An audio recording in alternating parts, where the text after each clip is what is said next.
तो आज हम इस वीडियो में बात करेंगे, अगर आपको लव लाइफ में सक्सेस नहीं मिल रही, अगर आपको लव लाइफ में सक्सेस नहीं मिल रही, आप प्रेम में अगर सफल होना चाहते हो, आप प्रेम में सफलता प्राप्त करना चाहते हो, यानी कुल मिलाकर आप लव मैरिज करना चाहते हो, आप लव मैरिज करना चाहते हो, आप किसी को पसंद करते हो, लेकिन उससे शादी करने में कुछ अड़चनें आ रही हैं, कुछ रुकावट आ रही हैं,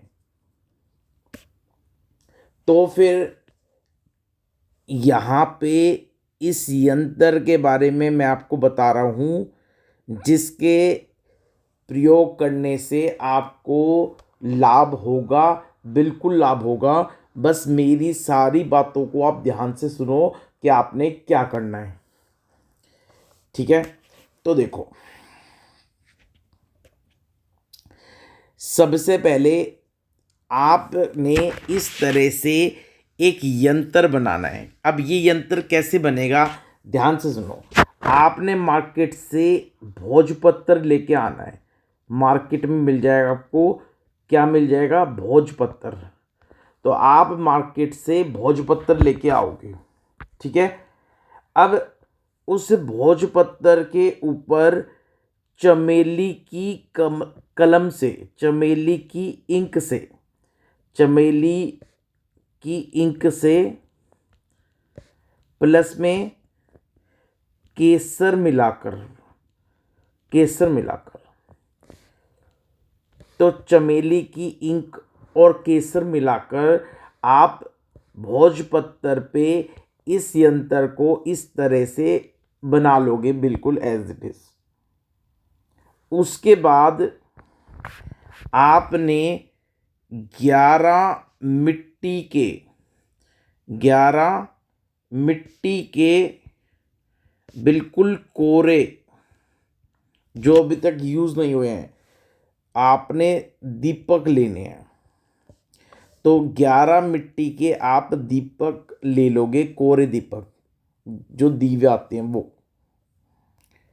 और उसमें आपने कोई सुगंध वाला, सुगंध वाला तेल डालना है। आपने 11 मिट्टी के कोरे दीपक ले लेने हैं और उसमें कोई सुगंधित तेल डालना है, जैसे चमेली का तेल, ये भी सुगंधित होता है।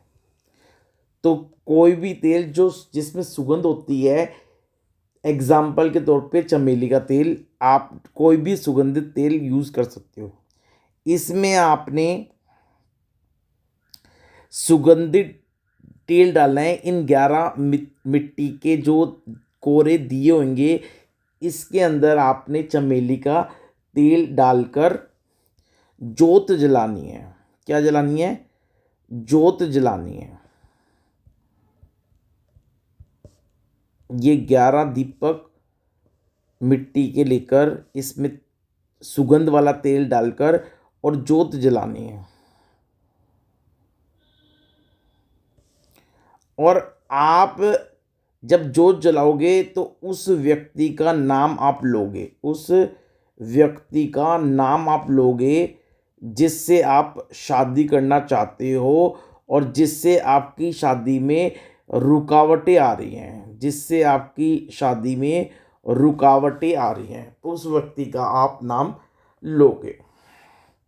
और ऐसा लगातार, यानी ये जो 11 मिट्टी के कोरे दीपक होंगे, इनमें आप लगातार 121 दिनों तक, लगातार आप 121 दिनों तक आप इसमें उस पर्सन के नाम की जोत बत्ती करोगे। तो आपने क्या करना है, भोजपत्र के ऊपर चमेली की इंक से और केसर को मिलाकर ये यंत्र बना लेना है। फिर आपने 11 मिट्टी के कोरे दिए लेने हैं, उसमें कोई सुगंध वाला तेल डाल देना है, जैसे चमेली का तेल, और उसके अंदर जोत जलानी है। और यानी ये 11 के 11 जो दीपक होंगे, इन 11 के 11 दीपक में अपने जोत जलानी है, कोई भी सुगंधित तेल डालकर। और जब आप जोत जलाओगे तो उस पर्सन का नाम लोगे जिससे आप शादी करना चाहते हो और आपकी शादी में रुकावट आ रही है। ऐसा आपने प्रोसीजर 121 दिन तक लगातार करना है इस यंत्र के सामने, इस यंत्र के सामने। तो अगर आप 121 दिन पूरे कर लेते हो तो उस पर्सन से शादी में जो भी रुकावटें आ रही होंगी, कोई भी हर्डल्स आ रही होंगी, जो भी अड़चने आ रही होंगी, वो सारी दूर हो जाएंगी और आपकी लव मैरिज उस पर्सन से हो जाएगी। लेकिन इसमें एक बात को ध्यान रखना है कि आपका एक भी दिन, एक सिंगल दिन भी आपका इसमें मिस नहीं होना चाहिए। एक सिंगल दिन भी इसमें आपका मिस नहीं होना चाहिए, पहली बात। दूसरी बात, आप इसको, इस यंत्र को गुड इंटेंशन से ही यूज करोगे, गुड इंटेंशन से। अगर आप इस यंत्र को बैड इंटेंशन से, बुरे इरादे से यूज करते हो तो आपके ऊपर इसका बैकफायर हो सकता है, ये ध्यान रखना है। जैसे एग्जाम्पल के तौर पे कोई मिस्टर ए हैं, वो बी से प्यार करते हैं, बी से प्यार करते हैं, और बी की शादी हुई हुई है सी से, बी और सी की शादी हुई हुई है। अब ए अगर ये सोच रहा है कि भाई मैं ये यंत्र का यूज़ करके और बी से शादी कर लूँ ताकि बी और सी की शादी टूट जाए और मैं बी से शादी कर लूँ, और वो इस यंत्र का प्रयोग करना चाहे, तो ये जो ए इस यंत्र को अगर यूज़ करेगा तो ये बर्बाद हो जाएगा। क्या हो जाएगा? बर्बाद हो जाएगा। अगर ए कहता है कि सर बी और सी की जो शादी है वो अच्छी नहीं चल रही और बी सी के साथ में खुश नहीं है, बी सी के साथ में हैप्पी नहीं है, इसलिए मैं ये यंत्र का यूज़ बी से शादी करने के लिए कर रहा हूँ, तो भी ये गलत है। आप इसका यूज़ नहीं कर सकते, नहीं तो बर्बाद हो जाओगे। क्लियर है? तो ये था यंत्र लव लाइफ में, प्रेम में सफलता पाने के लिए।